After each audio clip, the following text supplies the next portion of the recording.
and you're listening to SBCC Prayer House Podcast.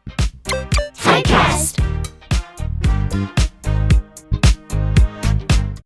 Ito ang topic ho natin dito ay mabuting balita para sa mga mahihirap. Balikan ho natin yung scripture. At dooy ibinigay sa kanya ang kasulatan ni Propeta Isaiah. Binuksan niya ito sa dahong kinasusulatan ng ganito. Ang Espiritu ng Panginoon ay sumaakin sapagkat hinirang niya ako upang ipangaral sa mga mahihirap ang magandang balita. Ano kayong magandang balitang ito? Yung magandang balita bang ito ay katulad din ng magandang balitang ipinangaral ng kanyang mga apostol at ni Apostol Pablo, no? What is that kind of good news? Pag sinabi natin good news, evangelion. Diba? Yan. So, isinugo niya ako upang ipahayag sa mga bihag na sila'y lalaya. Yan. At sa mga bulag na sila'y makakakita. Isinugo ako upang palayain ang mga inaapi. At upang ipahayag na darating na ang panahon ng pagliligtas ng Panginoon. Inirolyo niya ang kasulatan. Ibig sabihin, hindi binuklat. Diba? Inirolyo. Siguro, nakarol talaga yan. Mahaba siguro, malaki. Diba? Inirolyo. Scroll, kandyan eh. Yeah? Ang kasulatan at matapos isauli sa tagapag-ingat, siya ay naupo. Nakatitig sa kanya ang lahat ng nasa sinaguga. Bakit kaya nakatitig sa kanya? Kasi itong Jesus na ito, kilalang kilala to sa lugar na yon kasi doon siya lumaki. No?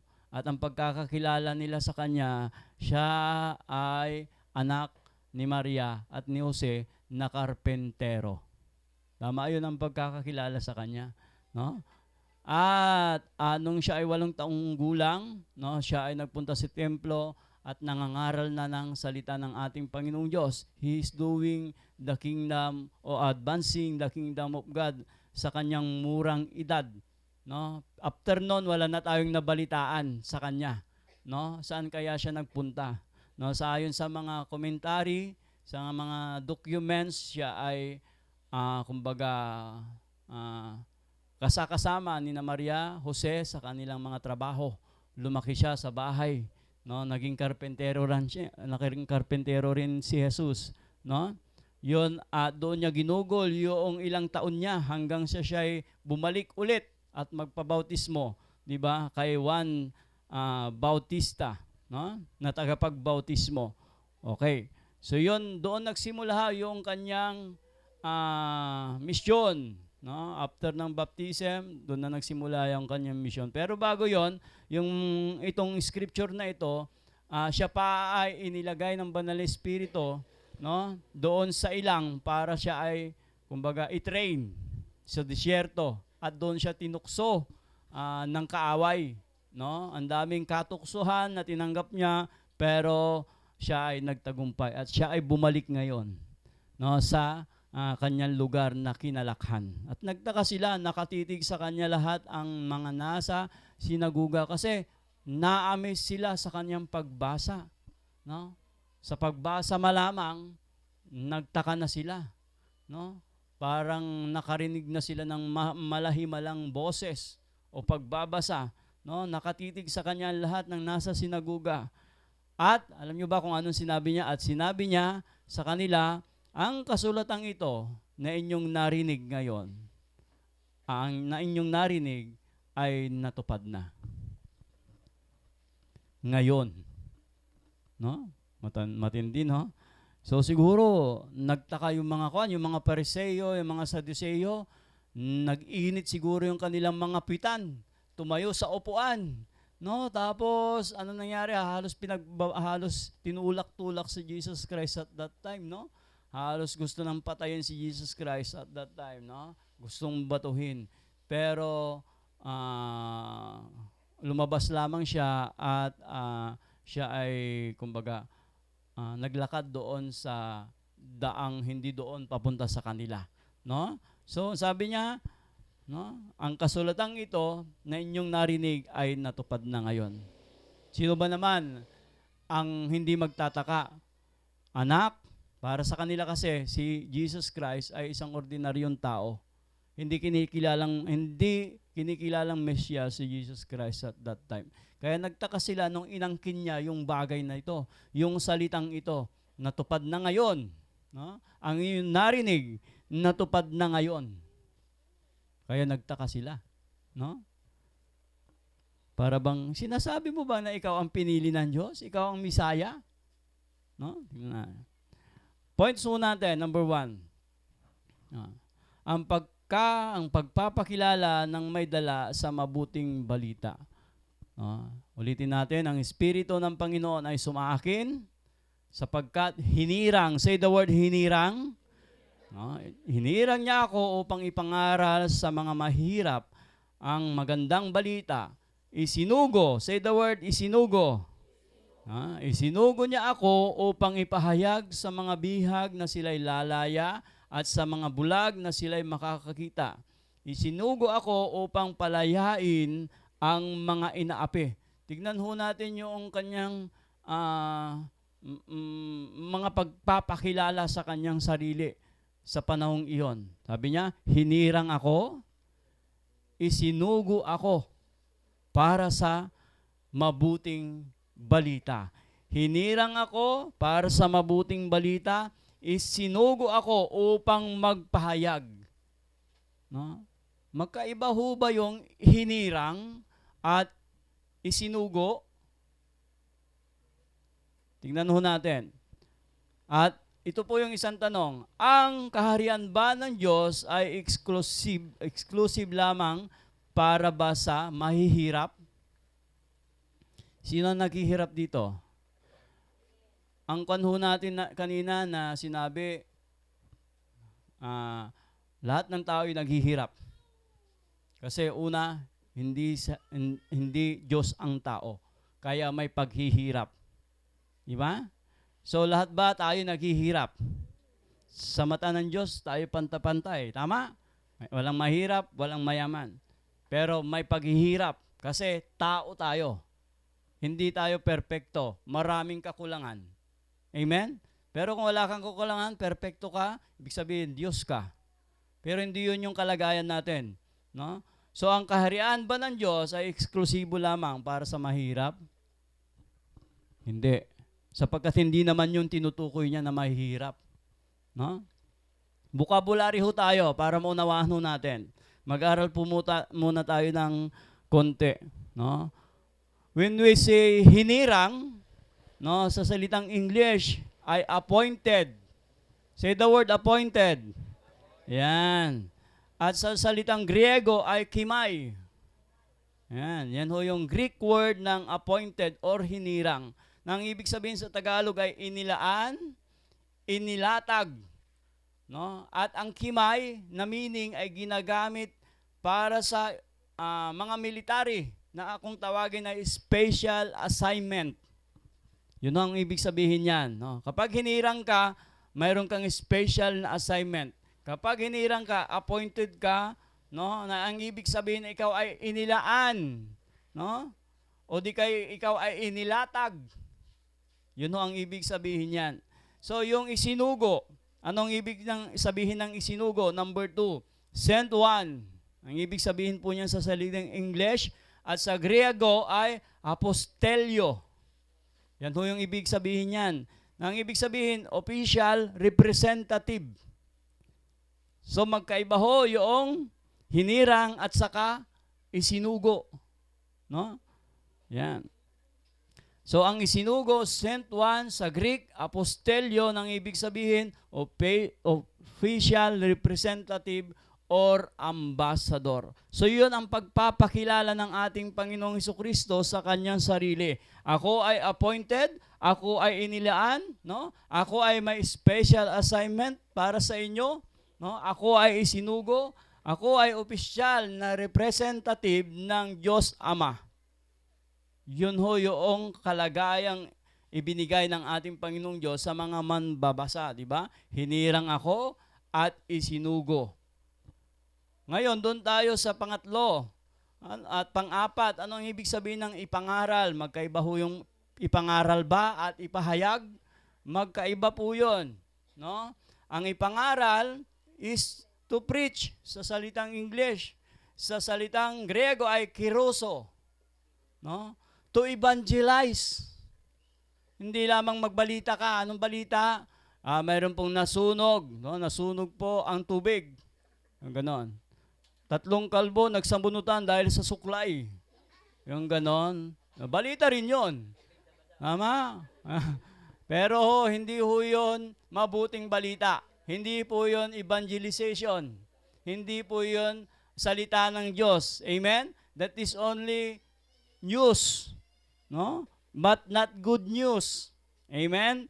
So pag sinabi nating ipangaral is to preach, di ba? Din kiroso, na ang ibig sabihin ay evangelize. Speaking the good news. Mamaya, ano ba yung mga good news nandyan din? Di ba? So yun po yung ibig sabihin ng narito ako upang ipangaral. Yan. Number 4, yung ipahayag. Ano naman ang meaning yan? Is to express sa salitang English, no? At sa salitang Grego, naikphrasti. No? Pag sinabi nating naikphrasti, to transform ideas into action. So hindi lamang po siya naging representative. Okay, representative ako ng Diyos Ama, uupo ako, panunuurin ko lang kayo. Mayroong mga representative na ganon, tama? Representative po ako ng kasal. Ako po'y tumatayo bilang ninong. Anong gagawin ng ninong? Uupo doon, makikinig. Yon, representative lang. No? Pero ito, pag sinabing ipahayag, to express, to transform ideas into action, yung kanyang idea, di ba? Isinugo siya. Ngayon, paano niya gagawin yon? He will turn his ideas into action. Nagsabi lamang ba ako ay sinugo, pero wala ba siyang ginawa? Mayroon. Mayroon siyang ginawa. Tama? So, hindi lamang po siya hinirang, kundi isinugo rin. Hindi lamang mangaral, kundi to transform his ideas into action. Yung idea ng Panginoong Diyos Ama ay kanyang isa sa katuparan. Amen.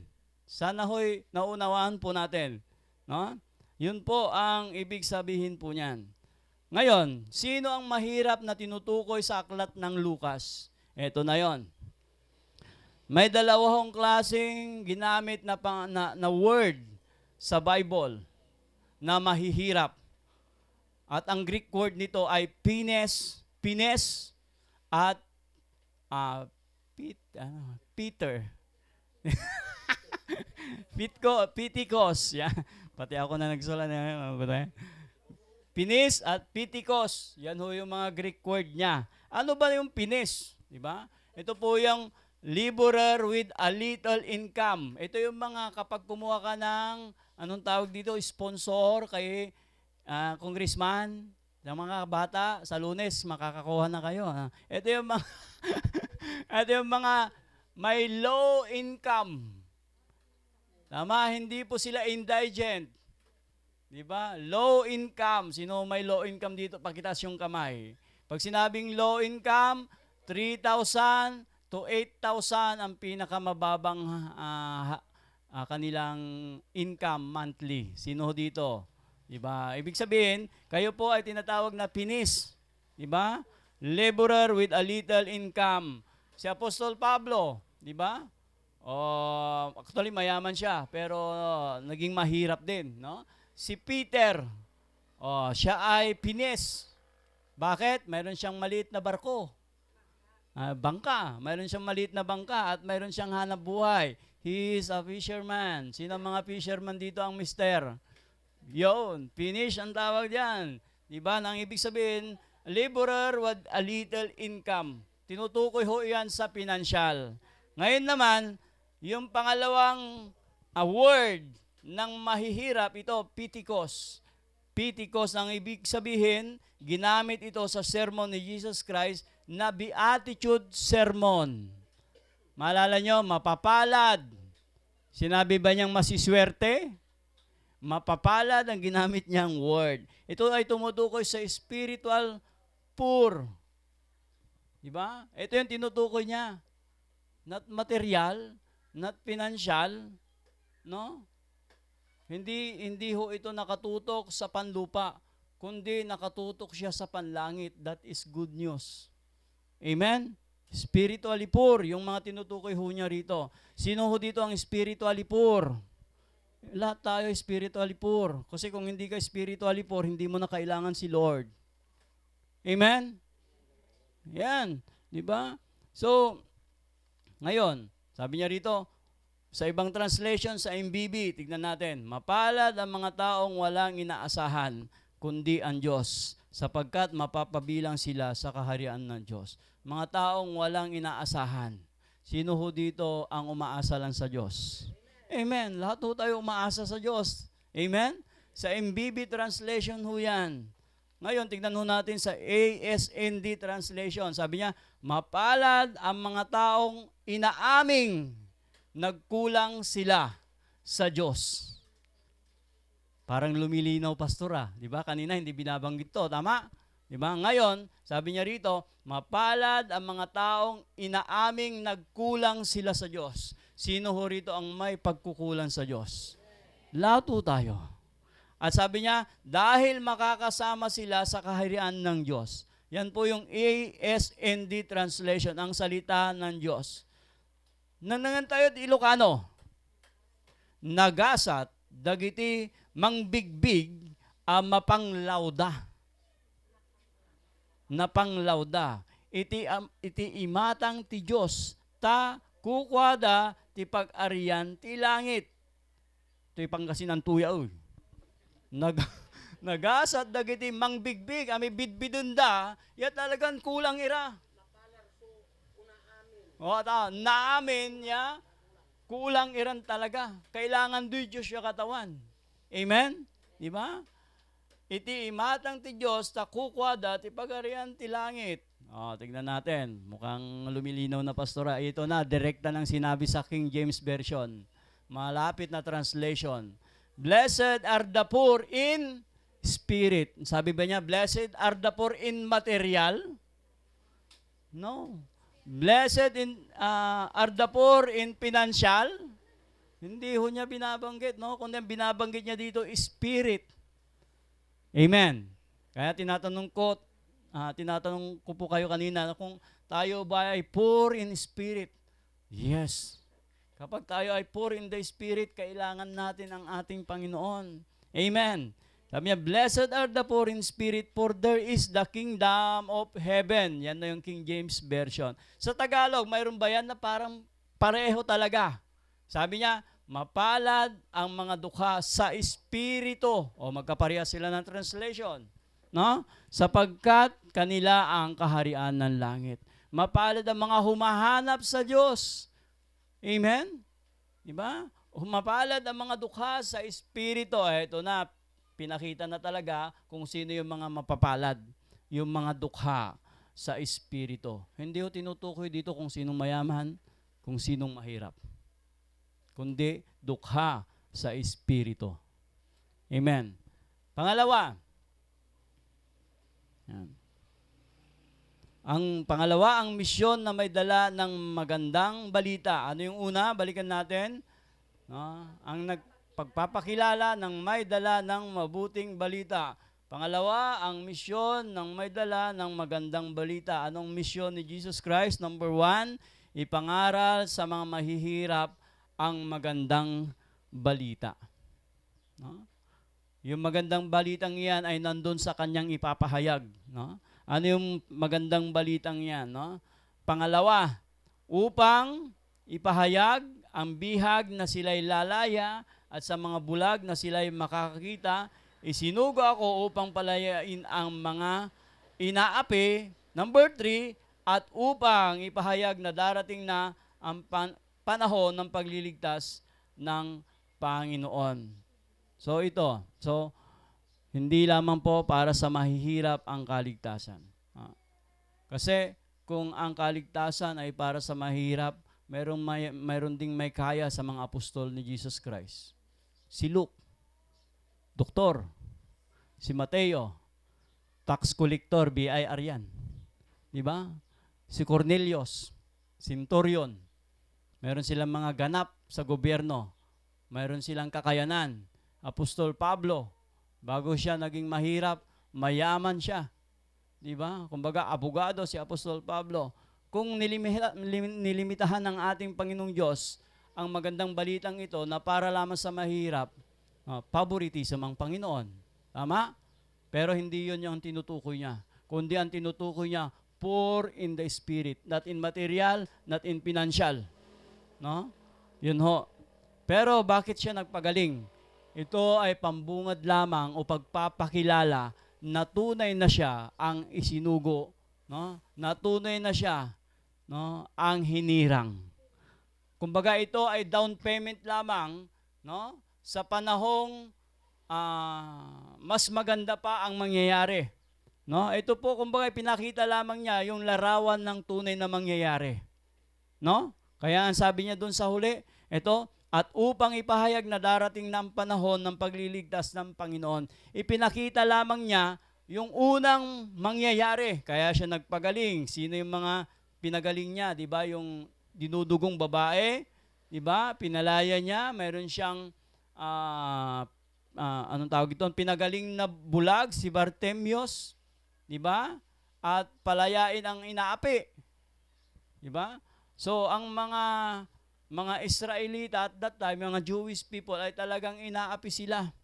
Pero ang tanong, kinilala ba ang ating Panginoon Jesucristo bilang kanilang Misaya? Hindi sila naniwala sapagkat una, no? Sa pagkakaalam nila, anak lamang siya ni Maria at ni Jose. Tapos isinilang siya sa sabsaban lang na walang karwahe, walang magandang damit.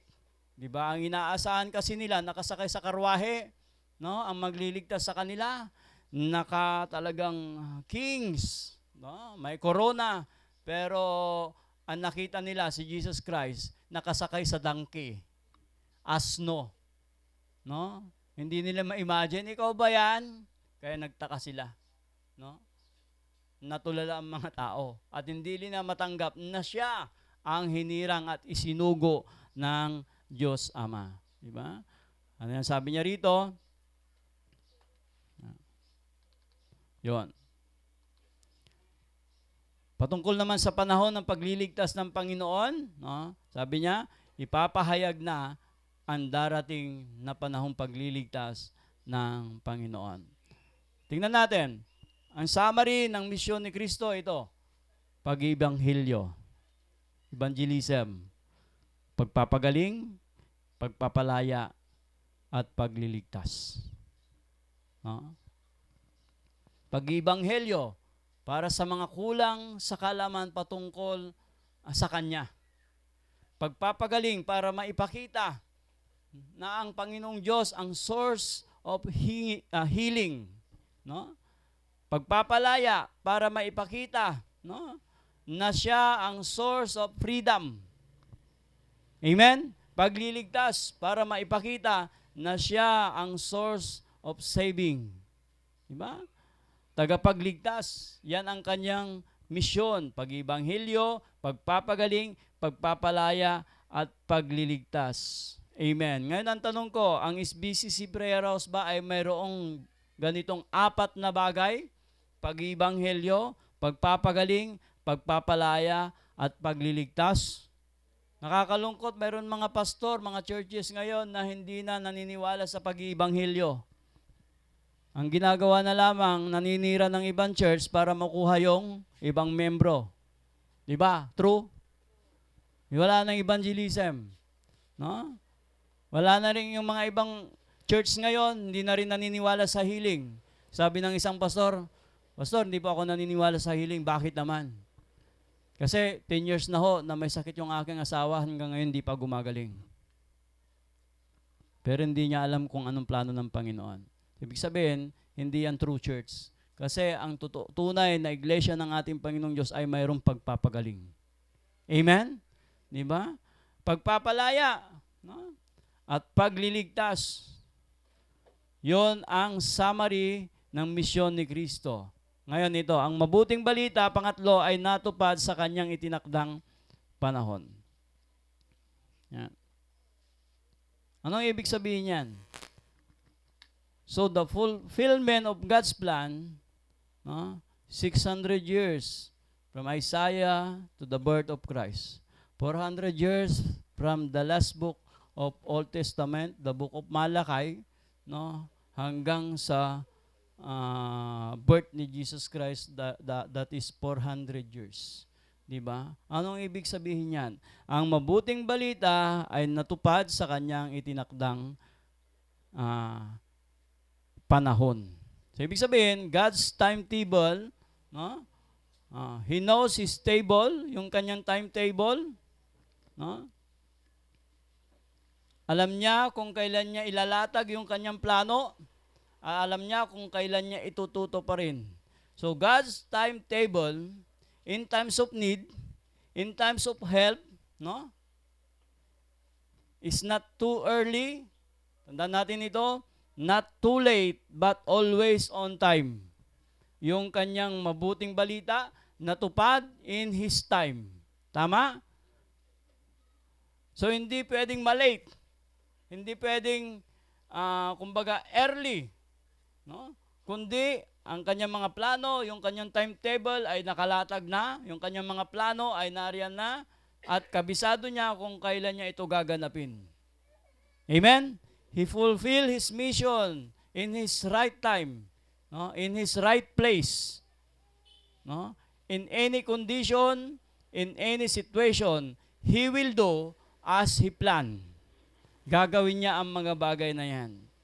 Amen? Diba? Kaya yung kapanahunan ni Jesus Christ, hindi lamang yung nagkataon, kundi nakatakda, no? Na mangyari ang mga bagay na yon, di ba? Kaya ang sabi niya, inirolyo niya ang kasulatan at matapos isaulit sa tagapag-ingat, siya'y naupo, nakatitig sa kanya ang lahat ng nasa sinaguga at sinabi niya sa kanila, ang kasulatang ito na inyong narinig ay natupad na. Amen? Palakpakan natin ang ating Panginoong Diyos, di ba? So, kanyang tinutupad ang kanyang mga plano, no? Sa bawat buhay ng bawat isa sa atin. No? Una, pinatunayan niya ito sa kanyang mga piniling tao. Tinupad niya. Hindi siya nagkulang sa kanila. In His time, no? Nagkaroon ng revival at that time, nung panahon ni Jesus Christ. Maraming naniwala, maraming naligtas, maraming napalaya, maraming gumaling, at marami ring ayaw maniwala. That is a part of ministry, ni Jesus Christ. Pero, tandaan natin, ang sino man nakikinig at nananampalataya, napakapalad nila at that time. Amen? So, anong ibig sabihin ng kwan? Mapalad o mahirap o poor in the spirit. Yan. Pag sinabi nating poor in spirit, ito, mapagpakumbaba. Hindi mayabang, hindi nagmamataas. Alam niya ang kanyang mga kahinaan at handang matuto at tanggapin ang turo ni Kristo. That is poor in the spirit. Nagtitiwala sa Diyos. Pangalawa, nagtitiwala sa Diyos. Una, nagpapakumbaba, nagtitiwala sa Diyos, nakikita niya ang Diyos bilang kanyang gabay at lakas. Hindi siya umaasa sa kanyang sariling kakayanan lamang. Pangatlo, ang poor in the spirit ay mawain. May pakialam siya sa kapakanan ng iba at handang tumulong at naintindihan niya ang nararamdaman ng iba. Pangapat, kontento. Say the word kontento. Masaya siya sa kanyang mga taglay at hindi laging naghahangad ng higit pa. Nagpapasalamat siya sa mga biyaya sa kanyang buhay. Tapos mapagpatawad. Handang magpatawad sa mga nagkamali sa kanya, no? At handa rin niyang at handa rin siyang humingi, no, ng tawad sa lumalang sa kanya. Naunawaan niya na ang galit at sama ng loob ay nakakasama sa kanya. No? Next, walang pag-iimbot.